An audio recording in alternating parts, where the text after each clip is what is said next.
Hello दोस्तों। Genius ये शब्द सुनते ही क्या लगता है?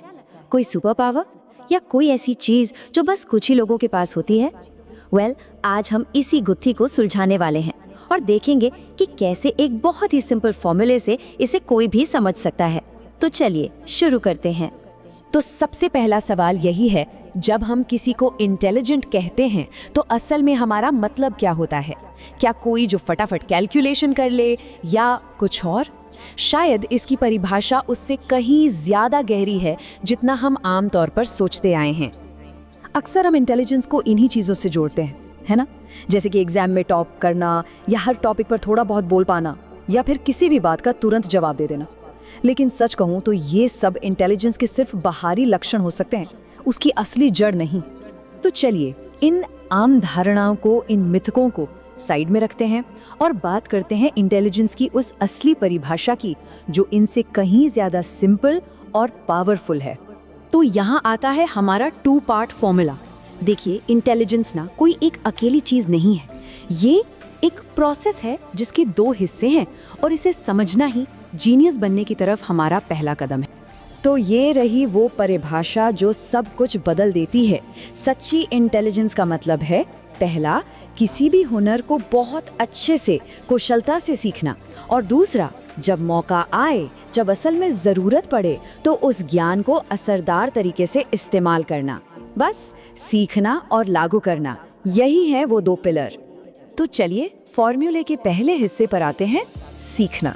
लेकिन देखिए, यहाँ सवाल ये नहीं है कि क्या सीखना है, असली सवाल तो ये है कि कैसे सीखना है।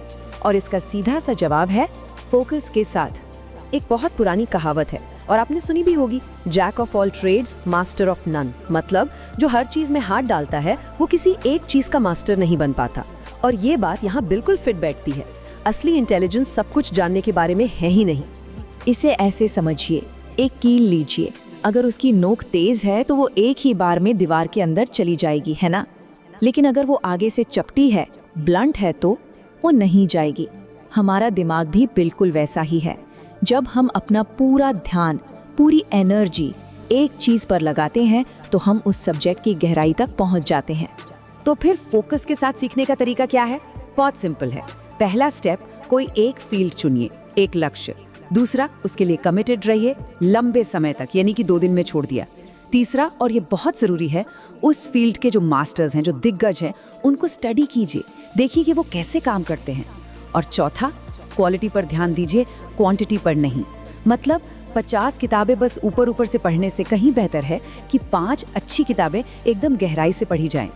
चलिए अब आते हैं दूसरे पिलर पर, क्योंकि देखो, सिर्फ सीख लेना ही तो काफी नहीं है ना? जब तक उस नॉलेज को इस्तेमाल ही ना किया जाए। ये इस फॉर्मूला का दूसरा और उतना ही जरूरी हिस्सा है।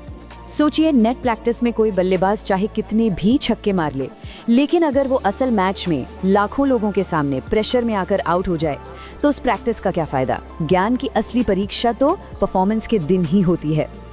और यहीं पर सारा खेल माइंडसेट का हो जाता है। एक तरफ है अप्रभावी मानसिकता, जहां दिमाग या तो अपनी पिछली गलतियों में अटका रहता है, अरे यार पिछली बार भी ऐसा ही हुआ था, या फिर भविष्य के डर में, क्या होगा अगर मैं फेल हो गया तो। दूसरी तरफ है एक जीनियस की मानसिकता, जिसका दिमाग सिर्फ एक ही जगह होता है, अभी इसी पल में, जो काम हाथ में है बस उस पर। तो इसका निचोड़ क्या है? बस इतना कि वर्तमान में रहना है, जो ट्रेनिंग की है उस पे भरोसा रखना है, अपनी काबिलियत पर विश्वास रखना है, और जब भी कोई मुश्किल सामने आए तो उससे भागना नहीं है, उससे टालना नहीं है, बल्कि तुरंत उसका सामना करना है, क्योंकि आज की छोटी सी प्रॉब्लम कल एक बड़ा सिरदर्द बन सकती है।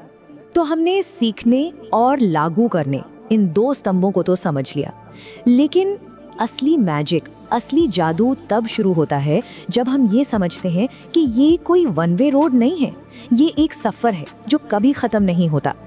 मतलब ऐसा नहीं होता कि पहले हम सीखते हैं और फिर बस उस ज्ञान को इस्तेमाल करते रहते हैं। नहीं, असल में ये दोनों चीजें एक दूसरे में गुथी हुई हैं, एक साइकिल की तरह जो हमेशा साथ साथ चलती हैं। हर एक्सपीरियंस एक नया लेसन होता है। तो ये महारत का चक्र काम कैसे करता है? देखिए, सबसे पहले आप गहराई से सीखते हैं, फिर आप उसे असल दुनिया में लागू करते हैं।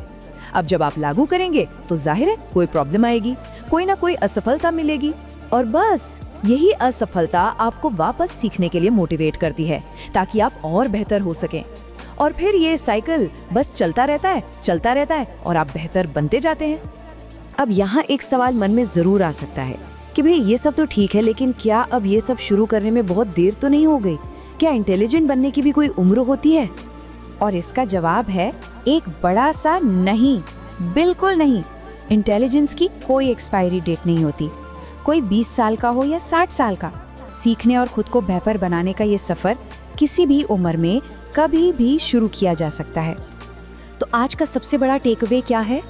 यही कि पहले अपनी इंटेलिजेंस बनाइए, एक फील्ड चुनिए और सीखने लागू करने के इस चक्र से उसमें महारत हासिल कीजिए और फिर अपनी उस काबिलियत का इस्तेमाल दुनिया पर एक पॉजिटिव असर डालने के लिए कीजिए। क्योंकि असली जीनियस वो नहीं जो सिर्फ जानता है, असली जीनियस वो है जो अपनी काबिलियत से दूसरों की जिंदगी में भी रोशनी भर दे।